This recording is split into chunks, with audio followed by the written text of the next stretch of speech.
शिधावाटप अधिकाऱ्याला 20,000ची लाच घेताना अटक. लाचलुचपत प्रतिबंधक विभागाची कारवाई. घाटकोपर कांदिवली येथील शिधावाटप दुकानातील व्यवस्थापकाकडून 20,000 रुपयांची लाच घेताना शिधावाटप तपासणी अधिकाऱ्याला रंगेहात अटक करण्यात आली. सचिन बळीराम आत्राम असे अटकेतील अधिकाऱ्याचे नाव असून तो ग परिमंडळ शिधावाटप कार्यालय कांदिवली येथे कार्यरत होता. फिर्यादी हे कांदिवलीतील एका शिधावाटप दुकानात मॅनेजर आहेत.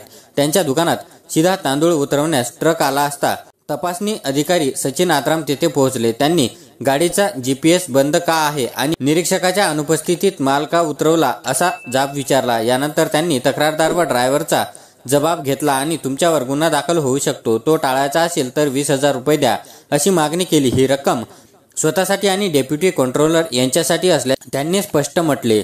तक्रारदाराने लाच देण्यास नकार देत 25 ऑगस्ट रोजी लाचलुचपत प्रतिबंधक विभाग मुंबई येथे तक्रार दाखल केली. त्यानंतर विभागाने लाचेची मागणी केल्याचे निष्पन्न झाले. यानंतर सापळा रचून सचिन आत्राम याला 20,000 रुपये घेताना रंगेहात अटक केली. त्याच्यावर लाच प्रकरणी गुन्हा नोंदवण्यात आला आहे. अप्पर पोलीस आयुक्त संदीप दिवाण, अप्पर पोलीस उपायुक्त अनिल घेर्डीकर व राजेंद्र सांगळे यांच्या मार्गदर्शनाखाली पोलीस निरीक्षक नितीन थोरात, सहाय्यक पोलीस निरीक्षक हरीश किल्लेदार यांनी तपास केला.